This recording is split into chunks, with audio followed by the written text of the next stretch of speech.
A year and a half ago I finished this kitchen renovation. I had a guy lined up to do the external rendering, but he let me down. If you want a job done properly, do it yourself. With, as it turned out, a little help from your friends.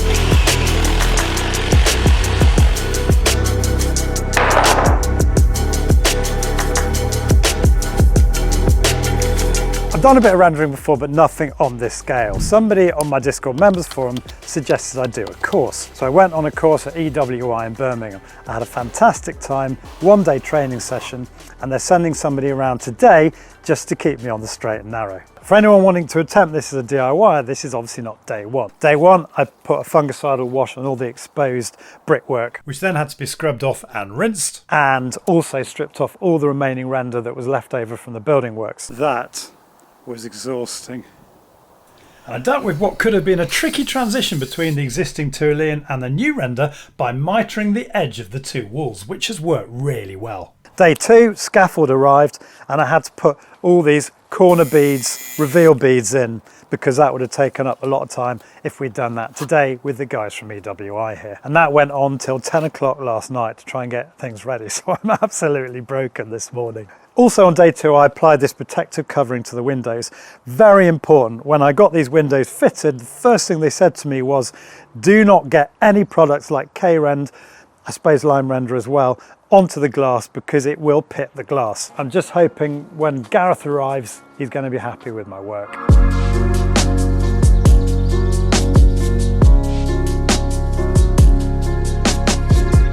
Right, I'm incredibly lucky today to have Gareth here from EWI in Birmingham to keep me on the straight and narrow. I have got some of my old tools. This is all right, mate, isn't it? 11-inch Ragni. Right. All right. Don't know if I trust you enough to use that yet. He's not trusting me with that. So he has very kindly brought along some tools. Look, if I'm going to do a half decent job, I might as well start with the tools. A lot of people out there probably thinking all the gear, no idea. But we have got some tools which we're going to be showcasing throughout today's video. And probably the most important, or one of the most important, is a decent finishing trowel. Yeah. 14-inch, stainless steel, semi-worn in. Nice. I've done enough rendering to have the feel and touch of it. I mean, the notch trowel does most of the work anyway. What's that? The notch trowel does most of the work. Exactly. So now the answer is I'll get cracking with it, and if you think I'm doing it wrong, you have to just tell me, and I'll just redo What I was thinking with the mesh, if one of us goes at the top, one of us at the bottom, we'll spread it in and then drop the scrim straight in. Okay. But we'll concentrate on base counting this one first. Yeah. That's the practice wall, isn't it? Just to make sure I'm safe to be let loose. But we want to be able to top that one off today as well for Paul to boil back tomorrow. Yeah, okay. Right, I went to charge my car at Lidl in Droitwich and came back with a Breville toasting machine and a double paddle cement mixer. But this is brilliant. When I did the kitchen floor tiling and I was trying to list on YouTube all the tools I'd used, tried to find a double paddle cement mixer. You can't find one for less than 500 quid. This cost 70 quid. And I'm telling you, I have a go with it today. Yeah. It's brilliant. But not that brilliant as it turned out. Gareth was worrying it was overheating on the first mix, so we quickly switched to his own trusty single paddle mixer.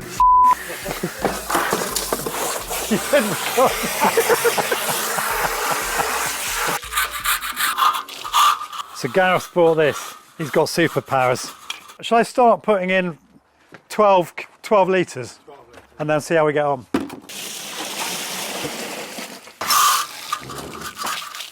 Uh-oh.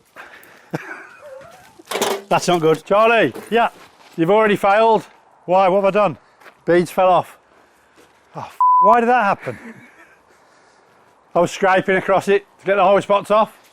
That was 10 o'clock last night, so it's probably not... It'll be fine. We'll put it back on in a minute. Right. And I don't know what it was about this bead. Too much suction, the outdoor temperature, but this was the third time I'd tried to fix it in place. That's real life, I guess. Just putting a protective sheet in just to stop any splashing on the brickwork.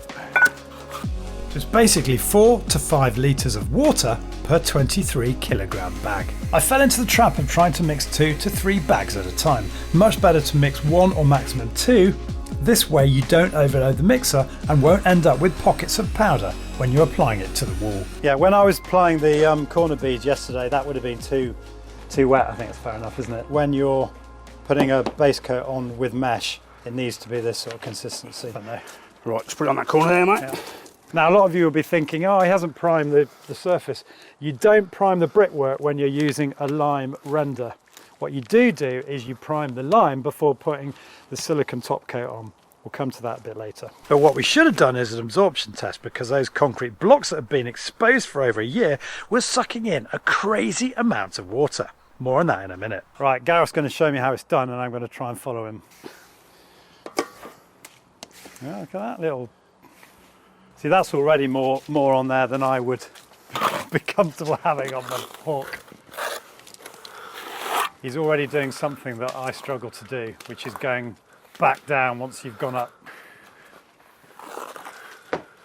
Gareth is going to carry on showing me what I need to be doing, and then Eli and I are going to the pub. I'm not going to put as much on my hawk as he has.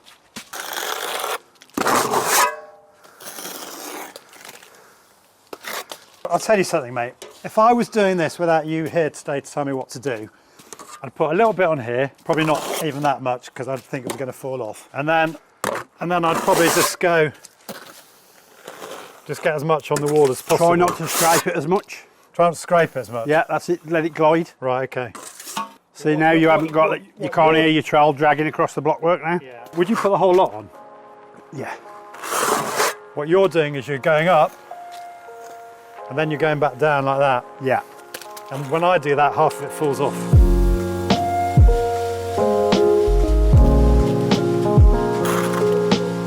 We'll get in there by the end of the day.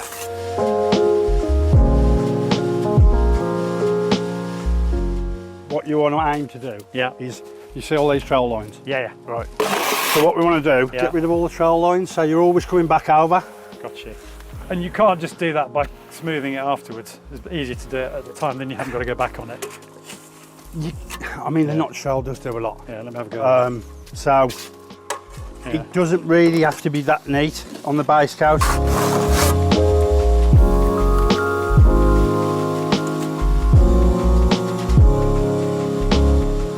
Well, you know, obviously anyone who knows what they're doing watching this is going to think I'm a muppet, but I feel like I'm getting the feel for it a bit. I don't like spilling stuff on the floor because that is a mark of an amateur. We've got a problem. This is real life. It's going off too quick and it's coming off the wall. That should be a lovely clean notch like it is there. Gareth put it back by applying more render and with his skill on the notch trowel, but we would have made our life a lot easier if we'd given the wall a good dose of water with the hose before we'd started. See the difference? So the reason we go both ways, can you see that now? Yeah. Gotcha. So you can come any way. Yeah, okay. Any way you need to. You carry on, I'll do that. And then that'll flatten the wall out for you. Keep cleaning the notch, yeah? Yep.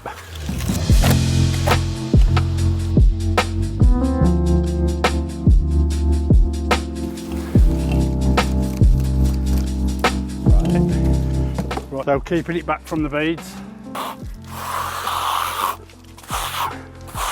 You don't need meshing line, but this just helps you get your keek out. We're going to lay the mesh on slightly away from the bead because otherwise when you eyeball or scrape the render back, you could have the mesh coming through. And here's my pathetic attempt at a slow-mo. Normally used for weed killer, but I figured I was going to use this for the fungicide wash, but it was too big a canister, but I figured it would be a really good way of keeping the lime damp if we need to. Actually, Charlie, you'd have been bad just with the hose pipe. Immediately clear from this is just how flat the wall is, mate. I mean, obviously not a small amount of skill from you. And the fact that I'm not involved. You doing that really light, mate? Yeah, or just gliding it out the top. This corner's got a bit of, having said how straight flat it was. This corner's not flat. So if you was leaving this till tomorrow, you could put a key in it, a crisscross. But because we're going straight over it today, that's fine as it is. We can just go straight over the top of it. Yeah, I think we'll be able to try this a lot better, Charlie. Yeah, I think you're right, mate. We've done the first wall. What I learned when I was doing the kitchen tiling is things can get out of hand pretty quickly if you don't keep everything clean. We're moving on to the next wall now, so the first job is to clean down all the tools. You look like a Ghostbuster. Hose pipe will do the job, but I think this is a bit more controlled. so glad it's not really sunny today. Yeah. This is off. Ah! Joke. We've mixed up about 6 bags. So plan of action now is to get all the tools up on the top level of the scaffold and try and get all this wall rendered, certainly to the point where we can put the mesh on. Might be best me just to smack it on. You come behind, notch it. Then we'll push the mesh in together. And what, notch it almost immediately then while you're doing it? So let me get, say, strip or so in front. Yeah, okay, okay. Drop back, notch it. And then, we're going to do horizontal strips, are we? I need identical bracelets to Gareth, so that when you do the close-up shots, it looks like me doing it. But you can already see how quickly those bricks were drying out. The hose pipe would have given them a much deeper drenching. For your job, the time of year you do it will obviously dictate how much suction you're going to get with the brickwork. And actually, given how quickly we were needing to get the lime on the wall, I went back to mixing and let Gareth work his magic. Once the mesh was in place, we gave the base coat a key by lightly sweeping across the surface with a small dustpan brush.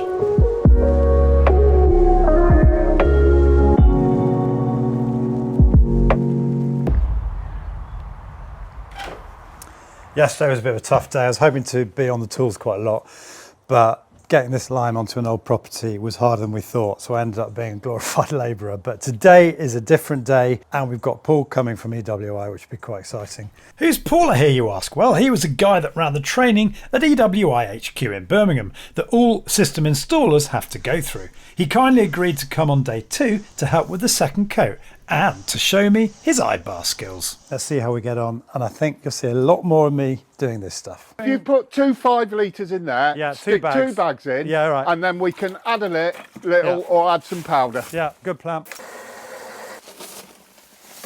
You might think it's a bit over the top wearing a mask to mix up, but you can't take your health for granted because this stuff, lime, plaster, can get in your lungs, it's nasty.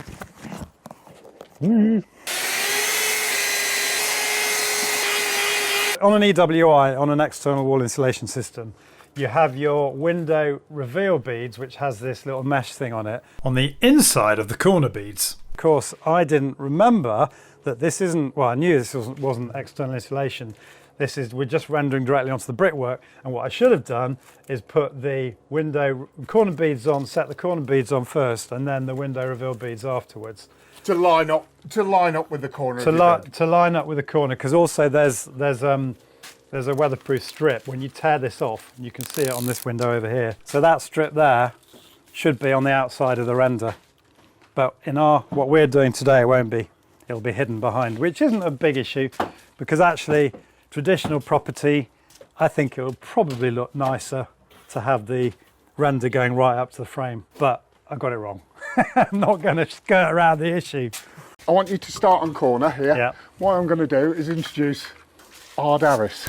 And the reason we're having to do this, I thought I was being really clever trying to squeeze the corner bead behind the fascia board. I think that's a bit of a win. That edge is going to look lovely up there. But it wasn't though, Charlie, because it pulled in the corner. Didn't check that with a straight edge, did you? So if you just lay it up that corner. Should we go this way? Yeah. Or...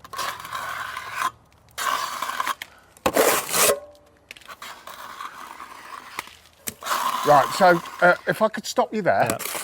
Right, so what you want to do is just Go fill in the edge that way and then go up it.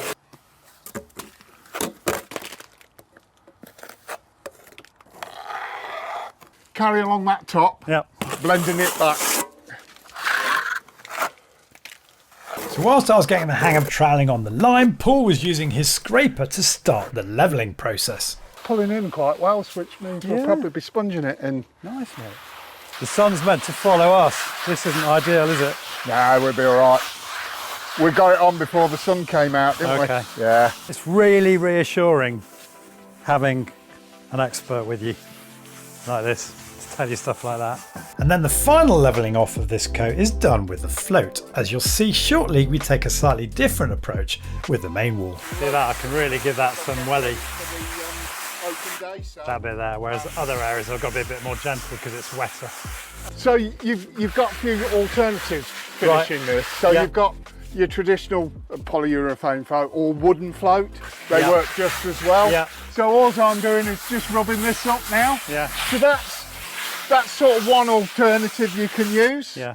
The other one. Don't forget there's another coat going on top of this. This looks almost finished. Yeah, so there's another Sponge alternative where you can sponge the finish up. Nice, look at that. Tell me, with the beauty of the float is you're evening out all the... Yeah, we're flattening it off. Whereas with the sponge float, is it as effective at that? This type are. Right, Because you're on a flat. Yeah. Yeah, and we're using a coarse sponge on it. Right. So basically, cement-based Tyrolean render, most of the cottage. I wasn't going to put a lime-based base coat on this wall. I went on the training course. Paul loves the lime product, and he said, why aren't you using lime? It's a traditional property. So we've gone with lime. I'm really pleased. It'll sort of help it anti-cracking and all that sort of stuff. Now, EWI, as the name suggests, specialise in external wall insulation. And I just want to make the quick point here that regardless of whether you've got external, which is the gold standard, wall insulation, or internal, it's really important you have a ventilation strategy, because this alone will control the mould and condensation build-up in your home. There's a link to the most recent video I've done this coming up on screen now. Back to the rendering. Oh, puppy. Oh.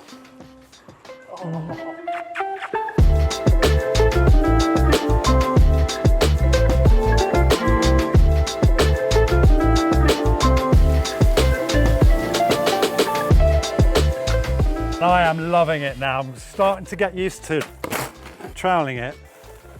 The stuff is beautiful to work with. Some mad stucco Spanish villa. I thought that was the look you were going for. Right, there's not enough on it. There's still not enough. Wait, Yeah, that corner look, as well. Can you see? Can you see? Yeah, Can you see? yeah. Can you see? Not bad. Yeah, no. Right, I'll just show you where we want some more. Yeah. Got you. Right, I'm going to try and straighten up this top bit. Right, mate. Right, and then I'll leave you to have a go with this at the bottom. Okay. Okay? Nice one. You probably haven't got enough on the top, have I? I'm about to tell you. It's a really important point, this, because a lot of DIYers will be thinking, how do you get a flat finish? And actually, it's multiple steps, Paul, isn't it? Because you're using that scraper at the moment. Yeah. I think initially you were trying to get this Too flat. Yeah. Whereas there is another process Yeah. of flattening it off. Yeah. So I'm ruling off the bead Yeah. to make sure I've got enough product to eye-bar back. As Paul just said, the trick here is to leave the material a little proud of the edge beads so you've got excess material that you can eye-bar back flat. More on that in a minute. So we're just gently coming up. Yeah. Right, Beautiful. can you hear me rubbing on the bead then? Yeah, so yeah. what I want to do is put a bit in.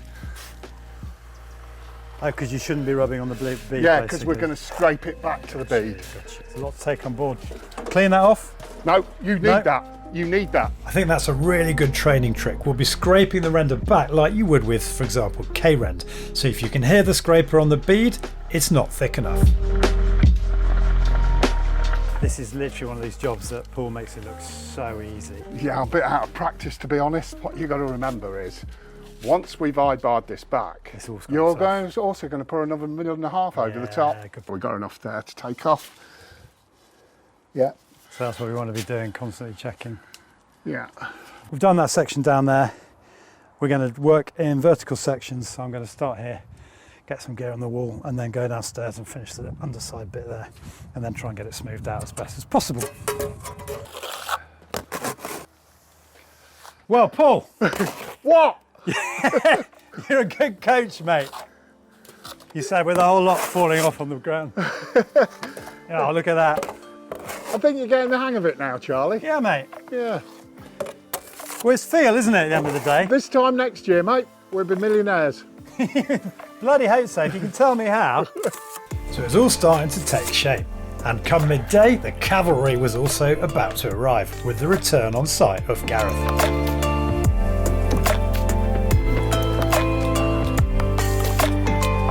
The technique Paul was telling me to go is to go up like that and then across. But the thing is, it's really hard to get into this corner, so slightly improvise a bit.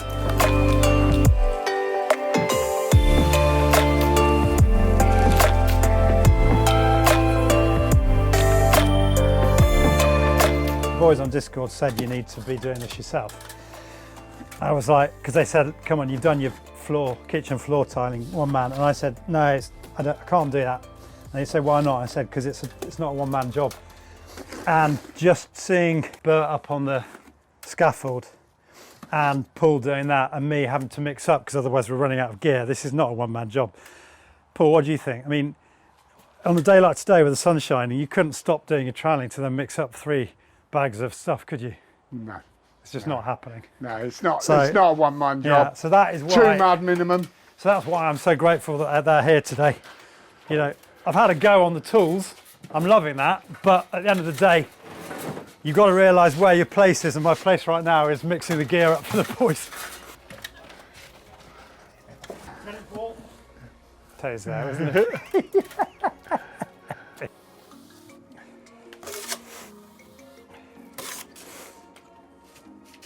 Job done.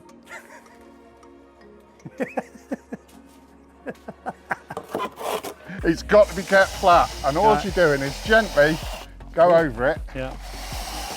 and it shaves off And all you're the trying high to take spots. the high spots off. It takes all the high spots off. We only need to do it like this. See, your eye bar's flat on the surface. You keep it flat, you don't have it at an angle, and you're just shaving off the high points, basically. Right, second coat is on and it's being eye barred off, scraped off at the moment and made beautifully flat.